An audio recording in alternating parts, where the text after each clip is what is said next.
Jarang sekali nasib siswa-siswi Takahara Academy yang berakhir bahagia pasca bencana di anime Tengoku Daimakyo. Dan pasangan ini juga tidak jauh berbeda.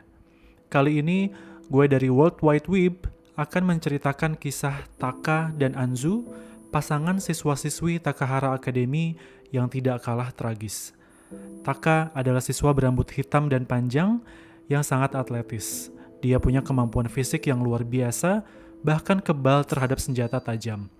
Anzu adalah siswi berambut hitam yang sangat mahir menari. Dia dapat menarik perhatian anak-anak dengan tariannya. Dia juga menyukai Taka dan sering bercengkerama bersama. Ketika Takahara Academy diserang oleh pemerintah Jepang karena dianggap membahayakan dunia, dinding akademi roboh. Taka dan Anzu adalah salah satu yang berhasil keluar terlebih dahulu dan akhirnya menjalani hidup di dunia luar. Selama di luar akademi, mereka pun selalu hidup bersama dan mendukung satu sama lain. Mereka sempat tinggal bersama dengan Shiro dan Mimihime, hingga bencana terjadi. Mereka berhasil bertahan hidup, dan kemesraan mereka pun tampaknya tidak berkurang.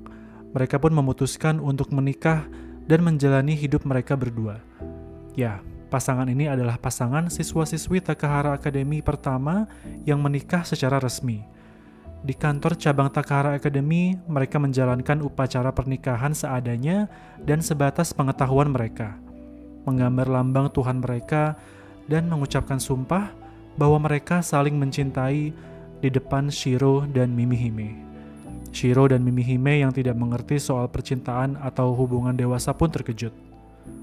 3 tahun berlalu, Taka terlihat berjalan bersama anaknya di tengah malam dan di tengah dinginnya salju. Rekan sekolah mereka dulu, Michika dan Ohma, terkejut melihatnya karena sudah bertahun-tahun tidak bertemu. Michika dan Ohma sedang berkelana mencari teman-teman mereka, salah satunya mereka mencari Mimihime.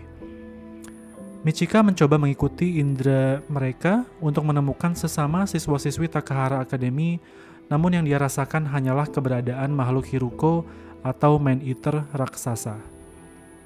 Begitu bertemu dengan Taka, Michika pun senang dan mencoba mengajak Taka untuk membantunya membunuh Hiruko raksasa tersebut.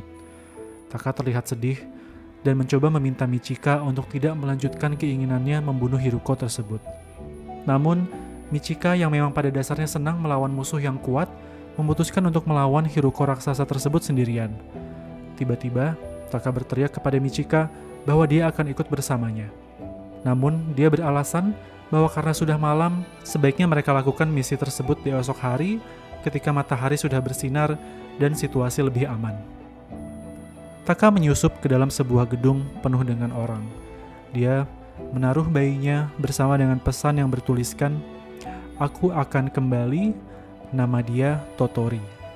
Taka khawatir akan kemungkinan dia tidak kembali setelah misinya dengan Michika di keesokan harinya. Di pagi hari, sesuai janjinya, Taka menunggu Michika. Namun, Taka sekali lagi memintanya untuk menjauhi Hiruko raksasa tersebut. Karena Michika masih berniat melawan Hiruko tersebut, Taka pun mengeluarkan kekuatannya, yakni tebasan tidak terlihat yang dapat memotong benda di hadapannya pada jarak tertentu. Michika berhasil menghindarinya dan mereka pun berduel.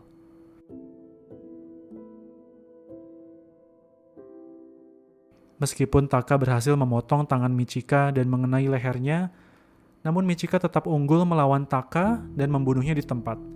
Meskipun dia mengalami luka yang cukup parah, namun dengan kemampuan regeneratifnya, dia pun recover kembali. Alasan mengapa Taka mencoba melawan Michika yang bersikeras membunuh Hiruko raksasa tersebut adalah karena Anzu yang sekarang menggunakan nama samarannya yakni Noah telah terjangkit penyakit misterius dan berubah menjadi Hiruko raksasa tersebut. Sehingga Taka selama ini berusaha sebisanya untuk melindungi cintanya tersebut. Taka yang telah mati ternyata nasibnya tidak berbeda jauh. Selepas kematiannya, dia berubah menjadi Hiruko yang kemudian menetap di area dekat penginapan di mana dia memakan anak dari penjaga penginapan tersebut seperti yang kita tonton di episode awal anime Tengoku Daimakyo. Hiruko ini memiliki kemampuan yang sama seperti wujud manusianya, yakni tebasan tidak terlihat yang dapat memotong benda atau makhluk di depannya pada jarak tertentu. Dan seperti yang sudah kita duga, Totori, penjaga hotel tempat Maru dan Kiruko menginap, merupakan anak dari Taka dan Anzu. Itulah mengapa Maru dapat menemukan core-nya sama seperti Hiruko atau Man-Eater. Totori diasuh oleh komunitas di mana Taka meninggalkan bayinya. Sayangnya, Totori tidak tahu siapa orang tuanya, yang mana keduanya telah berubah menjadi makhluk pemakan manusia. Akhir kisah yang tragis bagi Taka dan Anzu, sepasang kekasih yang saling mencintai, dan bahkan sebagai pasangan Takahara Akademi pertama yang meresmikan cinta mereka. Namun harus berakhir dengan transformasi keduanya menjadi Hiruko yang mengerikan. Masih banyak kisah-kisah terkait Takahara Akademi yang penuh misteri yang akan gue lanjut bahas di lain waktu. World Wide Web, log out!